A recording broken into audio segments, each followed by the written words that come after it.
د کہانی شروعات د یو تور غلام نه کیږي چې هغه ناڅاپه کوړه راوچته کی په خپل مالک باندې را باندې کی د کوړې आवाज دومره تیزی چې د خزې ټول خلک ورته راټول شي خو هغه پرېږدي نه چې څومره وخت تیریږي هغه سي ورسره د کوړې گزار نور هم زوره ورکیږي او مالک ورته چړقیږي کله چې په وخلو ستړي شي نو همدغه تمانچه راواخلي او دومره ولي چې تمانچه ګولې به ختم کی دا داسې وخت چې یو تور غلام د سپین انګریز په مخ کې په تیز आवाज خبر هم نشو کولی او د پکې دا کار وکړ د دې غلام نوم جنگو او هم د دې مالک د لاندې د ټول عمر د غلامۍ ژوندۍ تیر کړې و یو ورځ د آزادۍ په تلاش کې د خپل خې سره د تختیدو منصوبه جوړه کړه خو دوانه گیر شو د مالک په خپو کې کېناسته وجسس زارا کې مال راکا زما خزه پرګدا خو هغه ول لاول کوړی ورکی او بیا داغونه او داسې د یو بل نه جدا کی چې خزه ولا جنوب طرف ته ولېږي او دی شمال ته چې دوانه په خپل جون کې چرېم ملون شي شمال ته تلو په وخت کې پشپکې دوی ته پلار کې یو سپین د غاخونو ډاکټر ملو شي چې دوی ته قافلې نه تپوسو کی ودا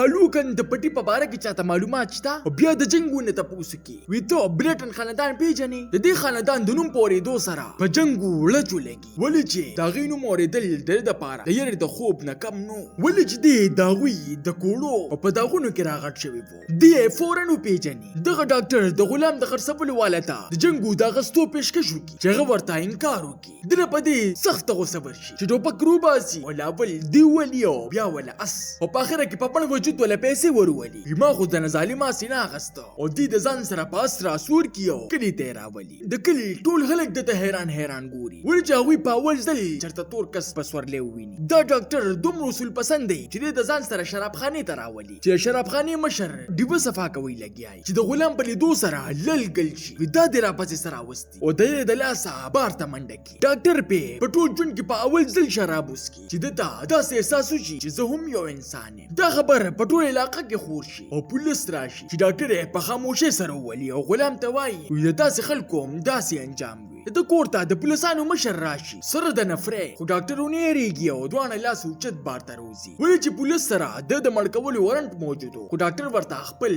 ضمانت وخایي چې غوي سره د پرېښودو نه علاوه هیڅ لار پاتې نشي د دې ډاکټر د جنگو مالکانو سره دښمنی و چې جنگو ته وایي کته ماته هغه درې وانرونه خودل نو زبا نه صرف تازه دوم بلکې پینام کې بدلا 500 یا ډالر هم درکوم د غرمې په وخت کې روان شي چې دا داسې بخو چې درې وانرونه په پټي کې کار کوي تراتو د پاره خپل اصلیت پټول ضروری وو ډاکټر ورته وایي وته ځان خو کورې تیار کا او د خپل مرزه جامې واچبا چې هغه په خپل غوګونو یقین نه کیږي وایي چې په ټول جون کې هغه په اول ځل چرته خپل مرزي وکړه او په شوخو جامو کې د کلی په لور روان شي کلی ته په داخلي دو سره د ټول هلک حیرانه وي دا هغه جنگو غلام نه دی ډاکټر د کلی مشر سره د غلام د غستو په باره کې خبره کوي او جنگو د بي خزي خاله ورشي او د هغه رونه په باره کې تاسو کې د مشر ورو په لیدو سره د هغه کوړی او تکلیفونه رايات شي چې هغه بیا د یو غلام په وهلو پسې روان چې د تمانچه روباسي او یې ولي وینن د انتقام ورسته بل ورځ څنګه تمانچه راخلي نو دې کولر وچته کیو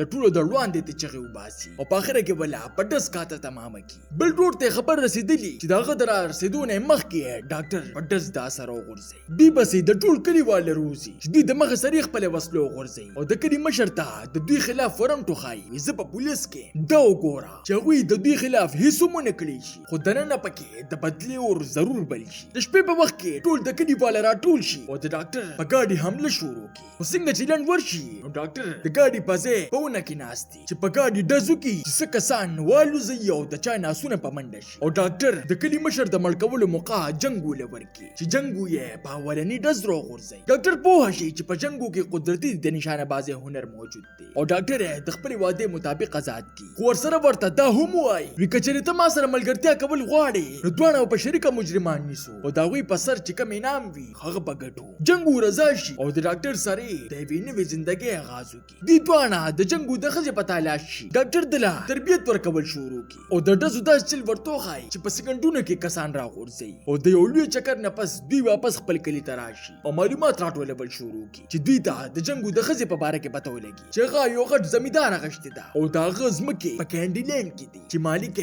یو بدنام او ظالم انسان دی دغه دا شوق چې د توریان به په جګړه کول او دغه د وینې لوبي په کتلو سره به ورته خوشحالي ملاوي دا او چې څومره په جګړه سیوا کېده هغه عمر به دغه چغې سیوا کېدی. ډاکټر او جنګو ته پته وه چې دا سړی به سیده په سیده چېرې هم موږ سره د غلام خبره ونه کړي، ولې چې دومره مالدار انسان د غلام کاروبار نه کوي. د دې د وجې هغوی ورته منصوبه جوړه کړي چې دته به موږ د ده مطابق مخامخ کېږو. ډاکټر ورته د ځان نه د جرمني نه راغلی یو لوی کاروباري ظاهر کړي او جنګو ورته یو تجربه کار د لړاکو په تور پیش کړي. کیلون د مخ سره د متاثر شي او په سبا باندې بیلا خپل پټو ته چکر ورکړي چې دغلته موجود یو انګريز د پسې خاندي چې دله په دې سخت غوسه ورشي او دا سره غورځي یو باقي ملګرو ته ورته تمانچو خای چې په ټولو روب جوړ کی. کیلون د غوسې نه نور هم متاثر شي. دې ټول چکر وهله گیاوي چې په لار کې دوی یو غلام وویني کوم چې تختیدو په الزام کې راګیر شوی وو. کیلون دغه خواله ورشي او ډاکټر ته وایي وستا کس په د سر مقابله وکي راځه چې $1500 شرط وکړو. خو غلام د جګړې نه انکار وکړي چې هغه پیس پیور پریک دی او بس پوهه مات کی. په دې سره د جنګو په سترګو کې اوښکې راشي او بېوسه یې که څه وایي نو هر څه د هغوی مخې ته راځي. د کیلون عجیبه خبره دا وه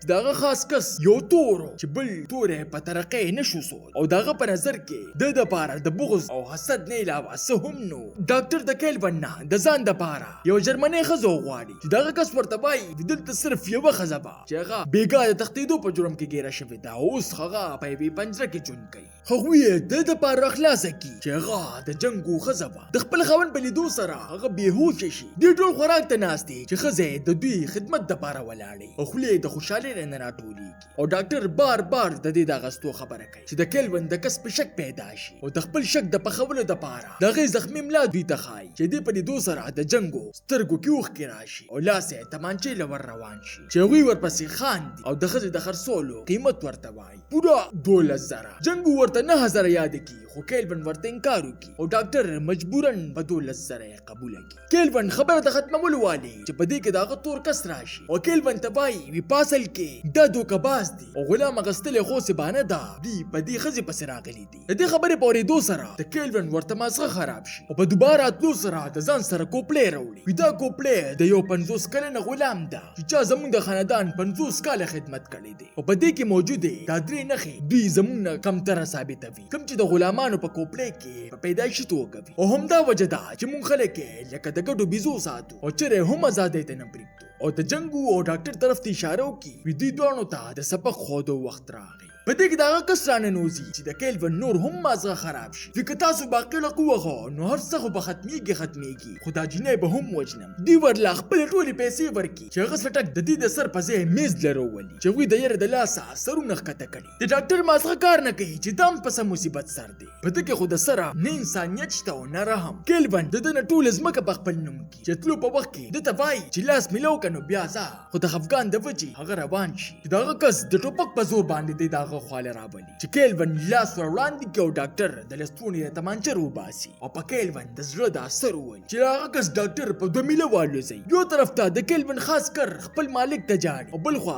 جنګو د ډاکټر قاتل مړ کړي او بیا د ډاکټر د ټریننګ د وجې دغه ځای د کیلون یو کس ولي لکه چې د ډزو ماشین خو دغه کسان بله لارې اختیار کړي. هغوی ورله د ښځې د مرګ دمکي ورکړي او دې ګرفتار کړي خو دوی دغه کسانو ته د کیلون د مال لالچ ورکړي. د کیلون د ټول مال کاغذونه ما سره دي تاسو ما پرېږدئ زندګي به درله بدله کړم. هغوی په خوشحالي دې پرېږدي او خپله تمانچه به له هم ورکړي چې دوی هم د هغوی په تمانچه باندې ټول مړه کړي او د ځان سره نور غلامان هم آزاد کړي او په اخره کې د کیلون اخري کسان هم انجام ته ورسوي او د کیلون د ټول جایداد کاغذونه راواخلي. او چې کله دغه کسانو نه ټول کلي خالي کړي نو د کیلون د خاص کس سره د کیلون کور هم والوځي او اوس جنګو د یو غلام نه د دغه ځای د ټولو نه طاقتور انسان جوړ شي. تاسو ته دا نننۍ کهاني څنګه ولګېده؟ ما ته خپل قیمتي رائے په کمنټ کې ضرور راکړئ. ملاوي ګوبا په یو نوي ویډیو سره. ما له راکړئ اجازت. بای بای.